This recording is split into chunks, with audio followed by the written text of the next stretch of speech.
Hour down in Salem, hearing from the public about their plan to help end the drug crisis. Senate lawmakers working on a bill to recriminalize possession of even small amounts of illegal drugs, thus rolling back parts of that voter-approved Measure 110.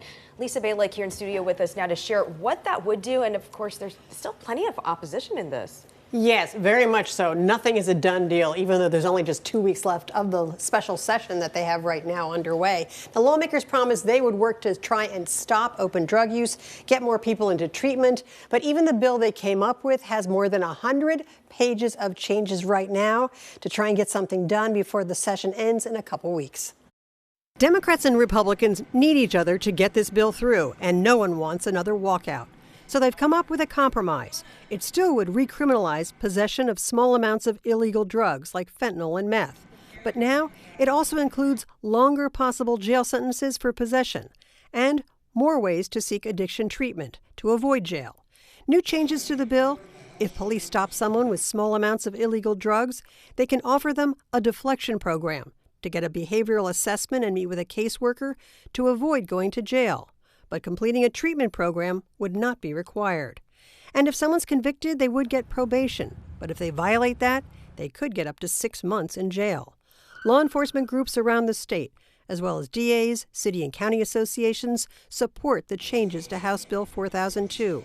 The president of the Oregon Chiefs of Police Association saying, "We applaud the legislature for working collaboratively to craft bipartisan legislation that combines vital tools for law enforcement with significant drug treatment resources to compassionately help those struggling with addiction." But there's also strong opposition coming from the Urban League of Portland, the ACLU, among others, arguing criminalizing people with addiction, what they say is a health condition, is wrong and targets communities of color.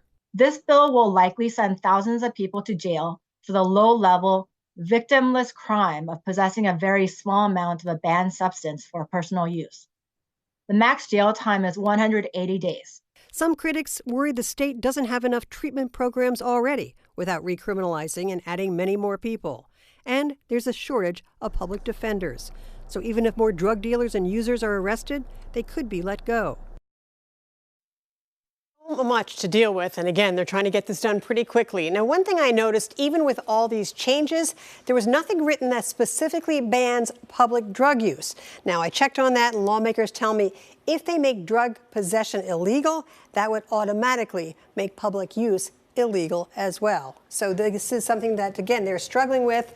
You know, tonight they're going to be sitting there hearing from people for and against the changes, and this one bill is still sitting in one side of the legislature. It still has to go to the floor, get to the other side, come back. So who knows how it's all going to end. And while all that's going on down there, Liz and I were talking here, there's a good chance there could be ballot measures and the voters will decide the issues surrounding 110. Yes, again, for sure, because you're right. There's a couple of ballot measures that are even more severe in terms of saying that we will actually force people into treatment if need be. So this is what they're struggling with in the legislature. And again, like you said, could end up in the hands of the voters once again.